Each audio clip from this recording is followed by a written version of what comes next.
December 22nd, 2018 changed so many lives around the United States financially, with little to no guarantee on when they would be secure again. A government shutdown happens because the President and the United States Congress cannot agree on a budget of funds for the following year.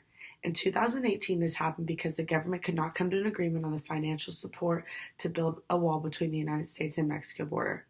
The shutdown left so many employees working without pay for 35 days straight, the longest shutdown in the nation's history.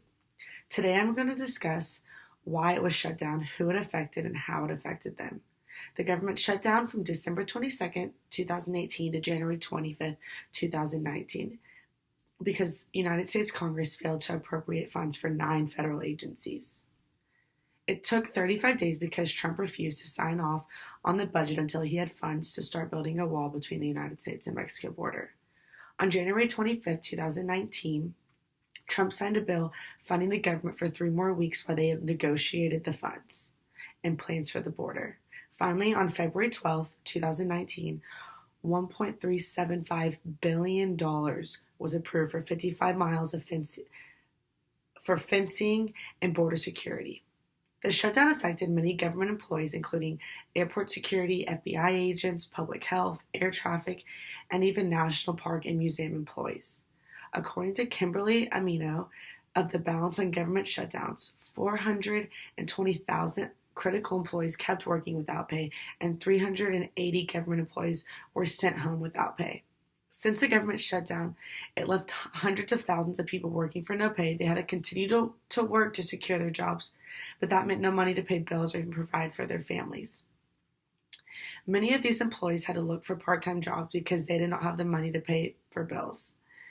January 11, 2019, Congress passed a bill to reimburse federal exempt employees for their lost wages during the shutdown. According to Nigel Chosky of the New York Times, TSA workers started a quiet protest by calling in to work sick and not showing up for their work.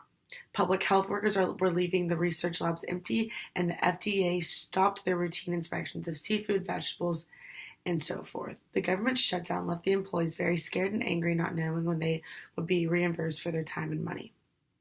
The government and its money affects so many people and everybody in their everyday lives. The government shut down because the government could not come to an agreement on federal funds, and many lives were affected by that for 35 days straight. The 2018-2019 government shutdown was the longest shutdown in nation's history as it ran for 35 days. So many people work for the government and rely on the paychecks coming in. When you look at the bigger picture, that the employees finally were paid and that an agreement finally happened between the United States Congress and the President, you have to ask yourself, was this shutdown even worth it?